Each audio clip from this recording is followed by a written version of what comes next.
Hi, I'm Brent Stafford, and this is RegWatch by RegulatorWatch.com. We've been fed a story about science and its pivotal role in shaping our world. It promises innovation, evidence-based policies, and improved health for all. But is it living up to that promise? As RegWatch viewers know, when it comes to the debate over nicotine vaping, too often science takes a backseat to politics, ideology, and public health paternalism. But as we've reported over the past year, mounting evidence suggests nicotine vaping just might be the most effective tool for quitting smoking. Joining us today to talk through the science and the debate over nicotine vaping in the U.S. is Dr. Raymond Niaura, Interim Chair of the Department of Epidemiology and Professor of Social and Behavioral Sciences at NYU School of Global Public Health, where he's also the co-director of the Tobacco Research Lab. Dr. Niaura, thanks for coming back on RegWatch. Great to be back, Brent. I got to tell you, if I get tongue-tied over your titles, things are going to get a little worse right now because I just have to do this so our viewers properly understand our conversation. For 8 years, you were the Director of Science and Training at the Schroeder Institute for Tobacco Research and Policy Studies at the Truth Initiative. You previously taught and conducted research at Brown University, Johns Hopkins Bloomberg School of Public Health, the Georgetown Medical Center, and the School of Public Health at University of Maryland. You are a past president of the Society for Research on Nicotine and Tobacco and a deputy editor of the Nicotine and Tobacco Research Journal. Dr. Niaura, I dare ask, you must know where all the bodies are buried, don't you? Well, I wouldn't go that far, but as they say, I've been around the block a few times, so I know where all the signposts are, or where they used to be. Let's put it that way. Let me ask you then, when it comes to the science on nicotine vaping, are there any discernible differences between, say, the Truth Initiative and Bloomberg School of Public Health and SRNT and the Nicotine and Tobacco Research Journal? That's kind of a tough question. I think, it's hard to put organizations into categories. What I hope is happening is that science gets judged on its merits, that people who do good science can do good science any place they are, and that it's transparent and that it's evaluated by scientific peers, and you can be anywhere and do good science. You can be anywhere and do bad science, but as long as you're open and upfront about it and show your work and share your work, then it should work out. So speaking of bad science, I want to show you a slide that was actually in one of your presentations that you shared with us, and that's this one. Vaping can shrink testicles, cause sperm counts to plummet. New research. And this is from the New York Post in September of 2023.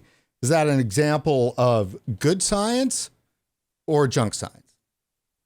Well, I don't know who the scientists, were that did this study, and it was done, I believe, in rodents. So it's it may be good science and may tell us something about vaping liquid and the size of rodent testicles, but in terms of its meaning and impact for the rest of us human beings is probably not much. So again, it could be good science, but if it's taken out of context, it loses all credibility and meaning. Now, do you find that the science around vaping has been taken out of context more often than not? Well, yeah, and I think a study like that's a good example. It's, and we've seen this before. The inability to tease, to really understand the limitations of scientific research when it comes to looking at cells and cell cultures and animal models, and then extrapolating to, human beings, et cetera, et cetera. And that's not unique to vaping. This is true, across the spectrum. But people just don't, take the time to appreciate the complexity, and sometimes even the scientists themselves, because we all know that the incentives are there for people to, publish as much as they possibly can. And one way to do that is to,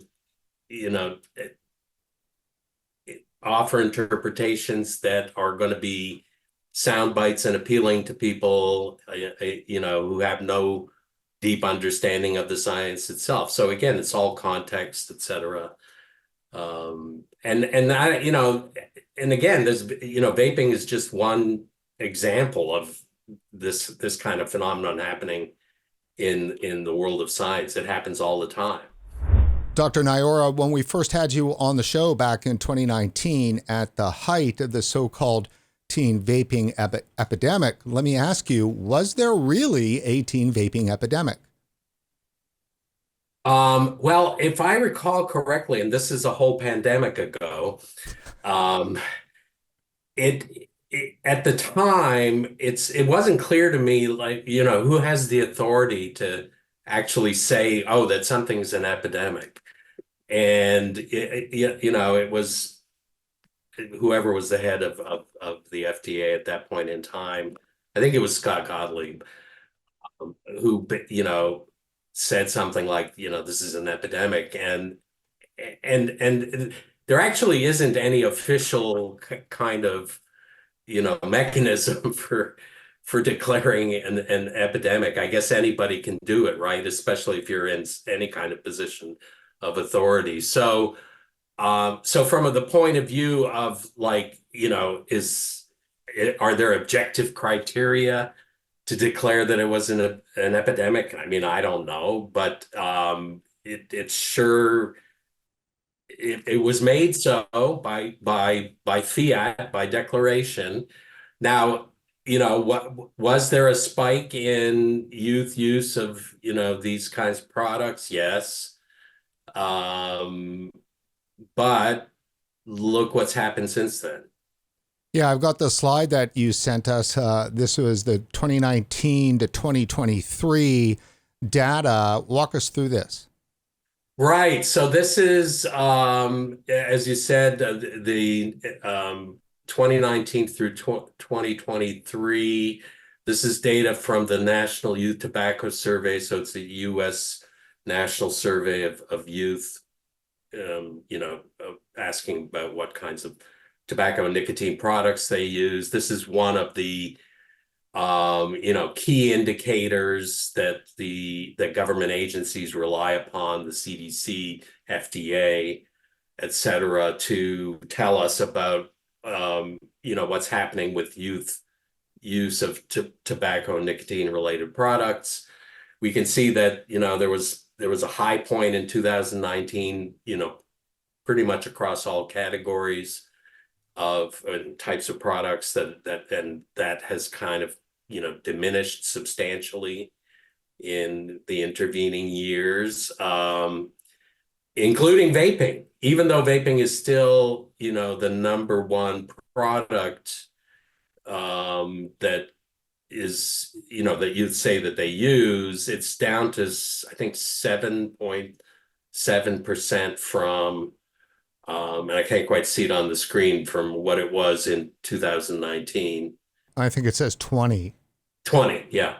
So that's a pretty big drop in a mere 4 or 5 years, and pretty much everything else has dropped too, with some minor exceptions.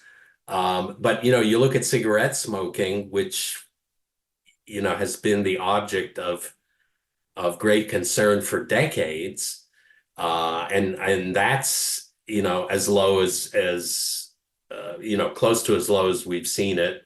It's the numbers are down to less than 2%. So it's really kind of remarkable. And if you look at any use of any combusted products, also down, under 5%. So in many respects, this is really a good news story from, anybody's perspective. Kids are just not, using tobacco or nicotine containing products as much as they used to, and, at record lows, really. How can the science explain the fact that back in 2019 there was clearly well over 20%? I've heard numbers that it was around 27.5%.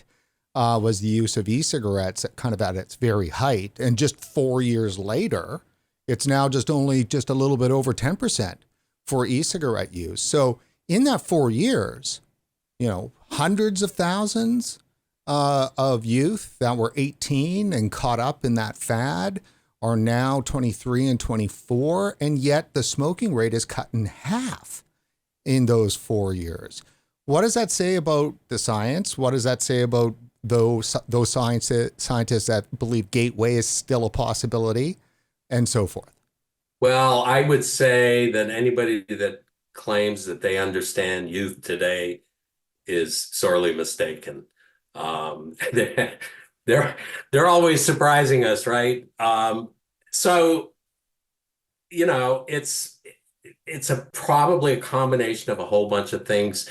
And if folks want to take credit for stuff, sure, there was a crackdown by FDA on various things, et cetera, media, fine.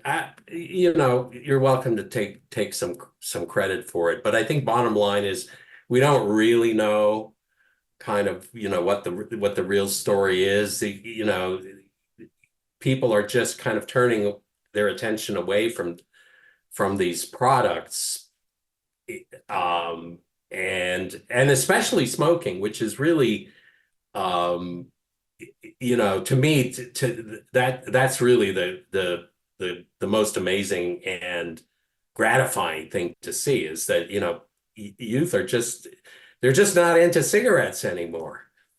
And again, it could be because of years of just strong messaging and campaigning, et cetera, more and more people quitting. Could be because vaping was helping smokers transition away.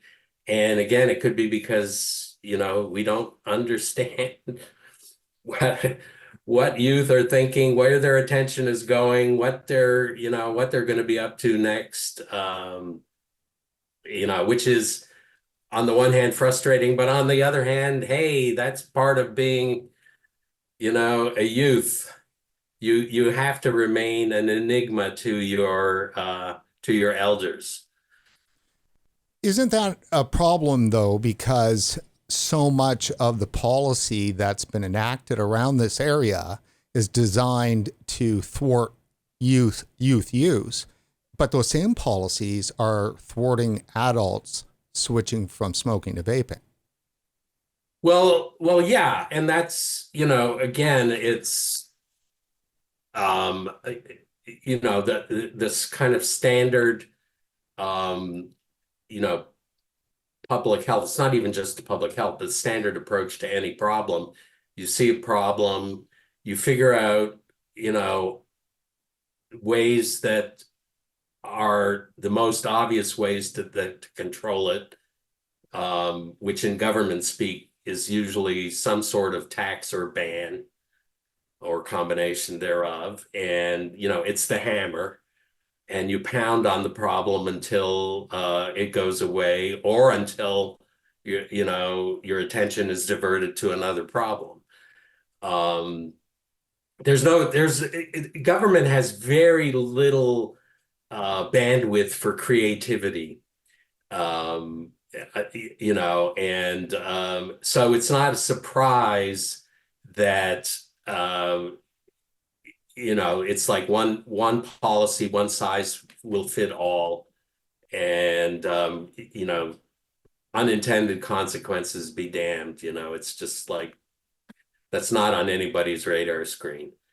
And so yeah, and then you're going to get government actions that will have unintended consequences and that will play out, and nobody will take responsibility for anything. You mentioned that some people might be, I guess, taking some responsibility for this drop in youth vaping. I wonder, it doesn't appear to us that anybody's doing any high-fiving, and celebrating this drop. Is that even possible for tobacco control to someday go, hey, our job, great job, man, job well done, and then move on to something else? No, that's not possible. And the reason why is because you still have, any tobacco/nicotine use at what, 10% or something. So now the attention is going to be diverted to that number. Okay. And all the resources will be devoted to that number. And that will focus everyone's attention. And it's logical, right? It's just like, okay, we can't stop now. Whatever we've been doing has worked. Look, so you can see the results. But we still have a long way to go. I think, Brian King recently just issued a proclamation saying, we can't rest on our laurels. So no, the tobacco control machine will not be stopped. It will not pause to take stock or anything like that. It just won't happen. You mentioned Brian King back. So the NYTS data for 2023 came out in early November, and inexplicably, 6 weeks later, FDA found some reason to actually send out another blast regarding what was already well covered by everyone, and that's the national survey shows drop in e-cigarette use among high school students. And I was like, why did they find that they needed to reinforce this? And if you look at the actual subject line of the email, high school e-cigarette use drops while unauthorized products appeal to youth. It's just very strange. Yeah. Well, again, to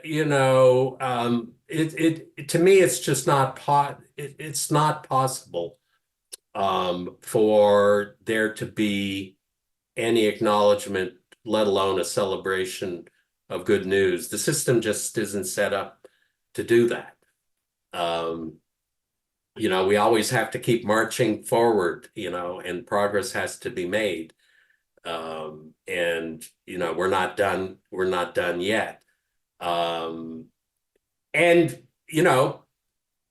progress has been made, continues to be made. So at least some people can raise a toast or whatever your preferred beverage is, and say, hey, there's some good news here, and we should acknowledge it, and and keep that side of the argument going. Part of the balance that we need to strike, and it speaks towards premature celebration, is, yeah, we're winning some battles with respect to tobacco, so that's good news, especially combusted tobacco. But there's other stuff going on that should be a concern to everyone. I think is a concern to everyone. And we need to kind of look at the bigger picture and not just focus on our favorite, problem or set of problems. And I've said this before, and other people have said this, that we're kind of, we kind of lack that bigger perspective, which is, where where is our youth population hurting the most? Where are they suffering? Where are we as a society failing them? Where are the pressure points? Um, some of which can be reflected in, use of drugs and risky behaviors.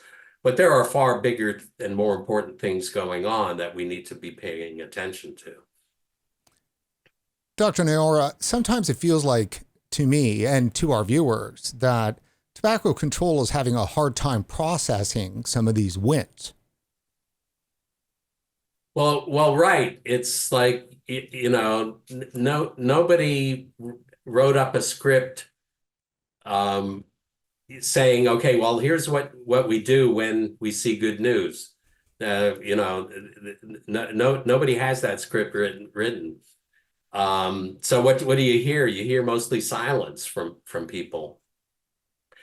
And again, the system's just not designed to reinforce good news. You think about, um, who's funding activity in this area? Well, funding flows to where problems are perceived to be, right?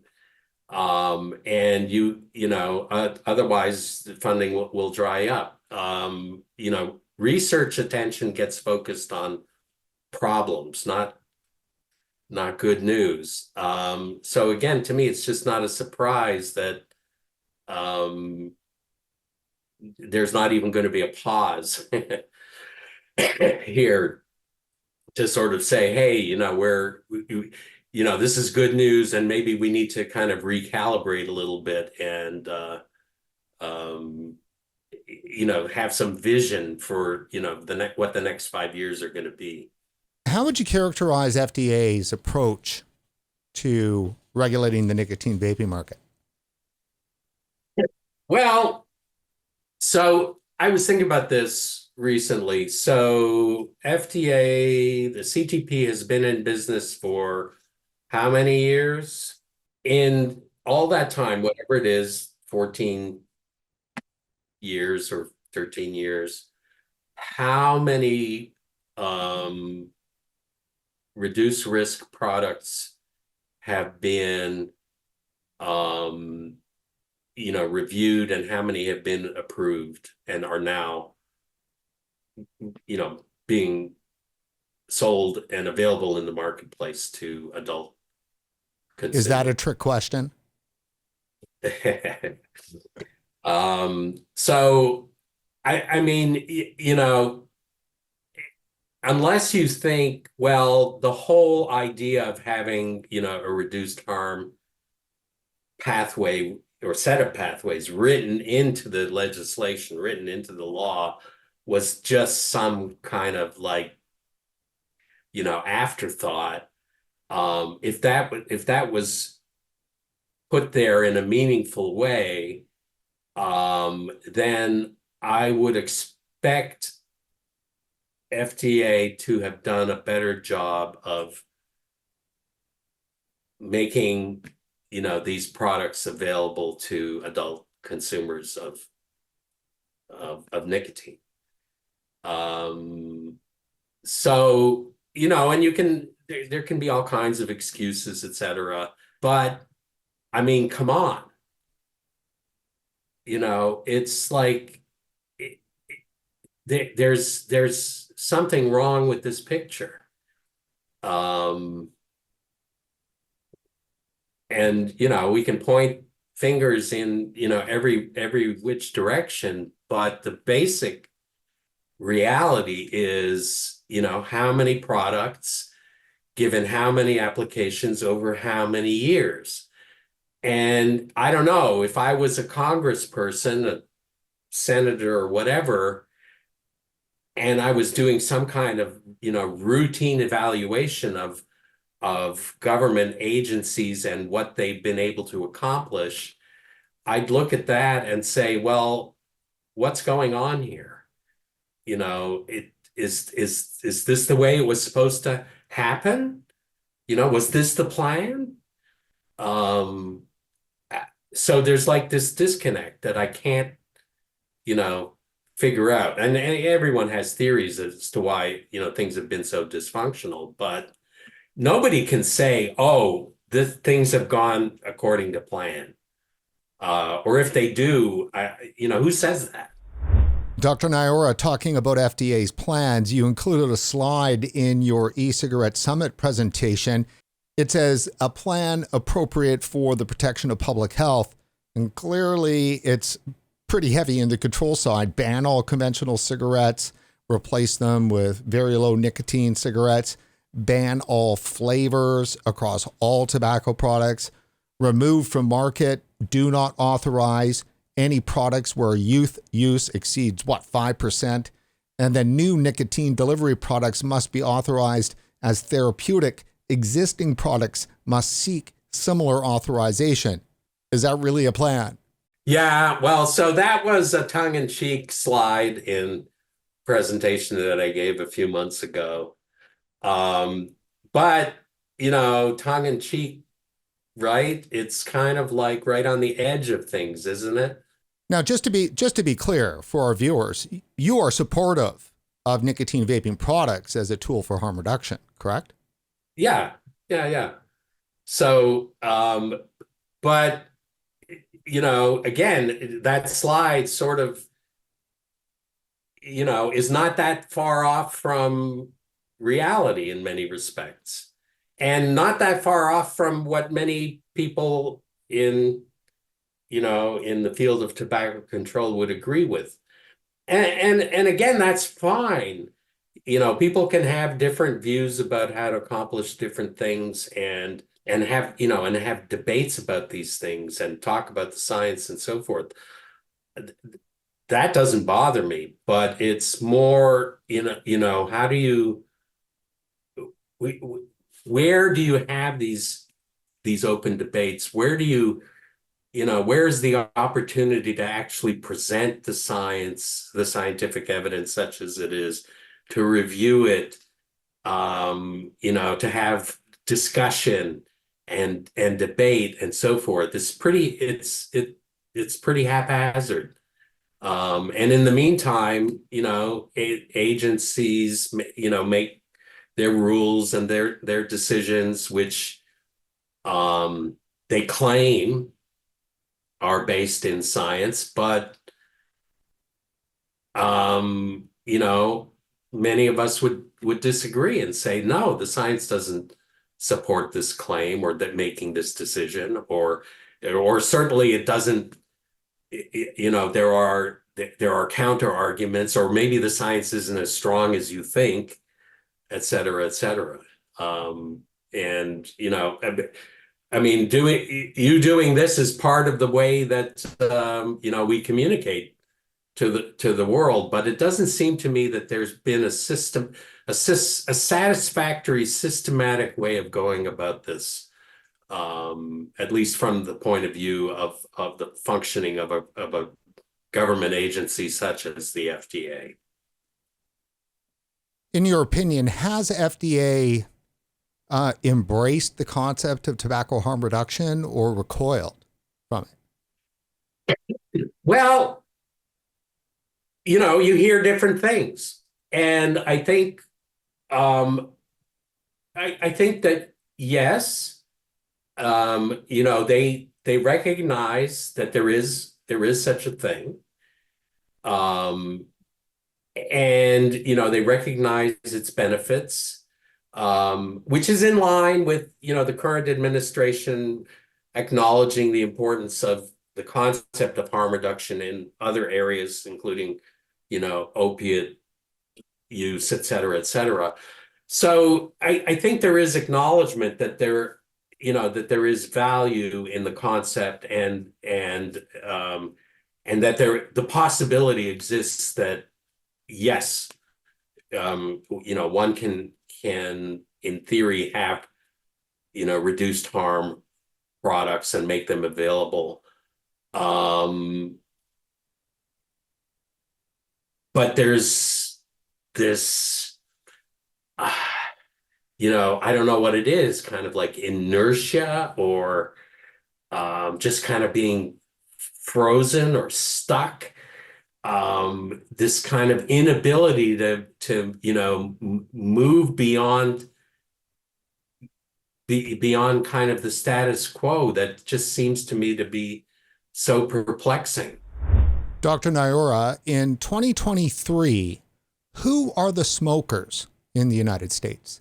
So that's a good question. So there are still, around 11% of the adult population are cigarette smokers, at least in the US. And that comes out of the National Health Interview Survey, which again is one of those national surveys that's a key piece of, provides key information to government agencies, including the FDA. So there, in the slide, it's 11.3%. So that's still a lot of people. I mean, it's down, but it's not, it should be lower than that. So this is a huge amount of people. So you can ask, well, who, as you said, who are these people? So there's a lot of talk about, so-called priority populations. And, things like, people who have mental health issues tend to smoke more, mental health disorders, diagnoses. People who use, drugs, substances, alcohol tend to smoke more. People who are unemployed, people who have less education, people who are disabled, people who are, who don't have health insurance. There's a whole list of categories of what we kind of call these days social determinants of health. These are things that we know are related to all kinds of bad health outcomes. They also happen to be related to smoking prevalence. And in many ways, it's not a surprise. These are things that we've known for a long, long time. And so part of the challenge has always been to figure out, well, where are the smokers? Who are they? And how can we figure out better ways for them to quit? And or, taking the harm reduction perspective, providing them with, access to reduced harm, reduced risk products instead of smoking. So we know that, but it turns out that doesn't explain, the universe of smokers that are still out there. There's just, there are millions and millions of smokers out there. Probably many of whom all of whom have the opportunity to benefit, from the possibility that they can be, switched to a reduced harm product. And so the key question is, how do we get to them? How do we reach them? How do we, give them kind of the good news, such as it is, that there are alternatives out there, that they can switch to, that will help them literally quit smoking. Is it fair to say that the science is finally coming in, it's catching up to the debate? What is it saying about the efficacy of nicotine vaping products in quitting smoking? Well, so again, this gets back to the issue of there's a lag, right, in terms of science and information, and that information, reaching the ears of the public, much less people in decision-making authority. So there's been a steady drumbeat, study after study showing that, vape products in particular can help people switch off of cigarettes. And lo and behold, it turns out that it's helping people even though they weren't necessarily looking for help in the first place. They were kind of like, people call it accidental quitting or whatever. I'm not sure that's the best term for it, but it's like, okay, people try vaping instead of smoking, or, both at the same time, whatever. and then slowly, gradually find that it's easy to, or at least possible to switch to vaping. And before long, they're no longer smoking cigarettes. And it's not that they had a plan and they set out to do this, although many do, but it just kind of happened. Um, and we're finding out, oh, this is real. This is what's happening to people, which is pretty amazing. Because if you think about a smoking cessation product, that's exactly the way you'd want it to work. Is, to work for everyone, not just people who want to use it to quit. So this is an incredible good news story. And then in the same, National Health Interview Survey data, when they ask people, so, what have you used to try to quit smoking? And the numbers are off the charts for e-cigarettes compared to everything else that's available. So people are using these things. The numbers are telling us, the science is telling us that despite all the stuff that's going on and all the craziness out there, people are figuring this out. Um, and to me, that's good news. And ultimately, it shows you that people do figure things out. Despite what governments and NGOs, et cetera, might want us to do or think. For a lot of our viewers, there's something even more personal than that, because the story of accidental quitting is renowned throughout. If you quit smoking via vaping, either you accidentally quit or you knew somebody who experienced that phenomena. And, for the longest time, FDA and tobacco control say, well, we don't have enough data to prove what you're saying. That's just a story. It's a colloquialism. But now it appears that the actual science is demonstrating that phenomenon is real and is happening. Yeah. And it's happening, in kind of an organic way, which is, that's how real change happens. Change doesn't happen because it's mandated by, some authority. Or it's certainly not, enduring change doesn't happen that way unless you like living in an authoritarian environment. And probably most of us don't. So one of the papers actually that, went a long way to help explore and prove this, I use the word prove because I'm not a scientist, was a paper that you co-authored, which was published in 2021, that found this interesting association between adult e-cigarette use and successful discontinuation of cigarette smoking, i.e. quitting. I love the line that you have in this slide here that I've got up, and it says, daily vaping works mostly for smokers without firm plans to quit. Right. So, right, meaning that you don't have an intention to quit. So why is it, do you think, that vaping seems to be the most effective when the person who's using it has no intention of quitting? I wouldn't get too hung up on the intentionality of it, but I'd ask, well, what's the product doing? It's obviously able to substitute or replace for whatever it is that smoking is doing or giving people.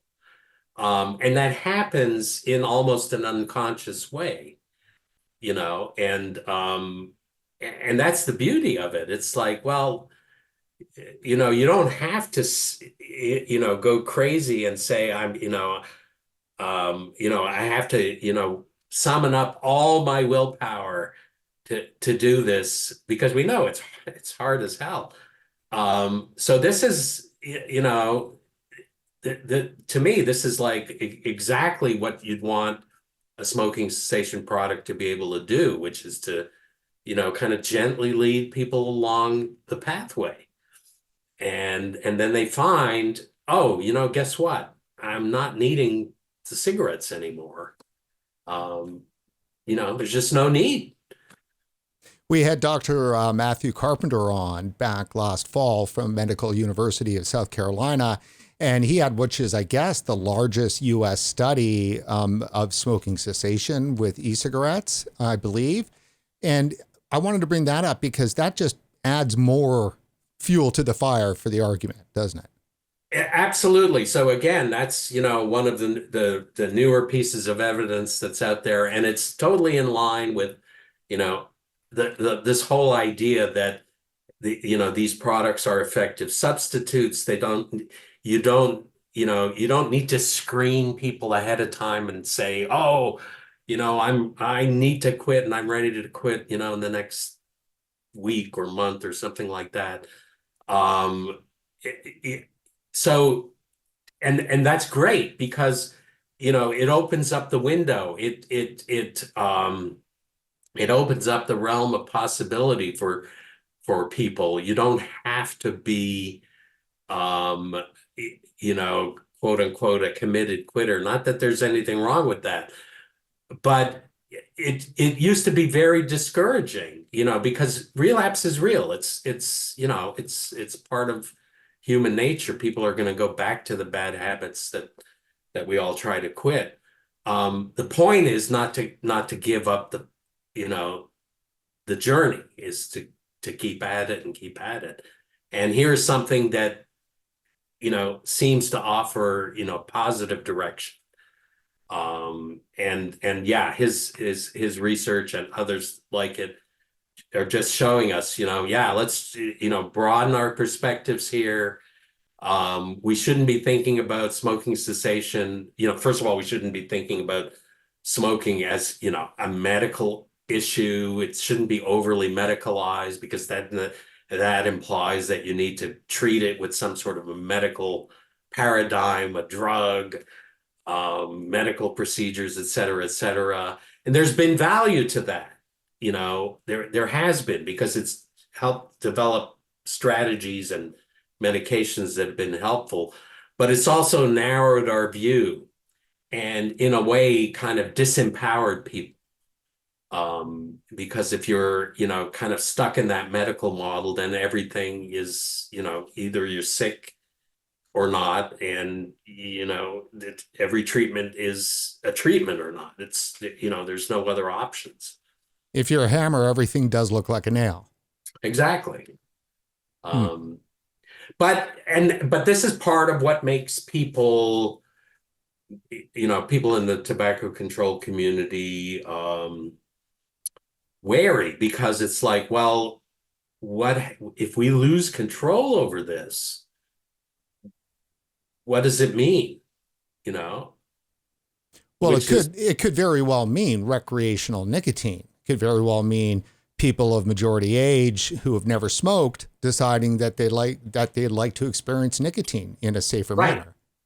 right. So all those questions come up, and and people are uncomfortable talking about that stuff. Um, Does nicotine vaping products threaten tobacco control? yes and no. I mean, on the one hand, yes, because, for the reasons that we've just been talking about. But on the other hand, no, because they focus the attention on, we have something new to attack and, and try to control. So, it's kind of like that cognitive dissonance, right? So you're saying then that nicotine vaping could help sustain the business model of tobacco control, whereas if everybody quit smoking tomorrow, there really wouldn't be any reason anymore to have all this infrastructure. Well, except that people are vaping. Right, except for people are vaping. So then, has the long-time goal of tobacco control, which was the tobacco end game, has that mutated into a war on nicotine? Yeah, I think so. Not completely, but you see people kind of that have moved in that direction and basically said, well, yeah, that's kind of what we meant all along or whatever. But again, to me, it's just logical that it would move in that direction. How it's gonna, play out ultimately, we'll see. Um, will people get bored, with this set of issues eventually? It's hard to say. It's just hard to say. Now, there's still a billion cigarette smokers out there, more or less. So we shouldn't imagine that, that the work is done. You can still, there's a lot of room for improvement on a global scale. And so, yeah, there's going to be plenty to do for everyone. Dr. Niaura, I guess control is the most operative word in tobacco control, is it not? Exactly. Who's got control? And who wants control, and who cedes control, and who gains, and who seizes control. It's all, yeah. It's baked in to the terminology. So last question for you. You know the people well in this world. What result could make a tobacco controller happy? I don't think any result will make at least a strong subset of the tobacco control community happy. So, it could be, let's say, for example, the goal is to put every single multinational tobacco corporation on the face of the planet, out of business, bankrupt, paying reparations, whatever. I still don't think that'll be enough, because people will be using, tobacco-derived nicotine products just because. I mean, that's not going to go away. So yeah, I don't think it'll, for some subset of people, the fight will live on forever.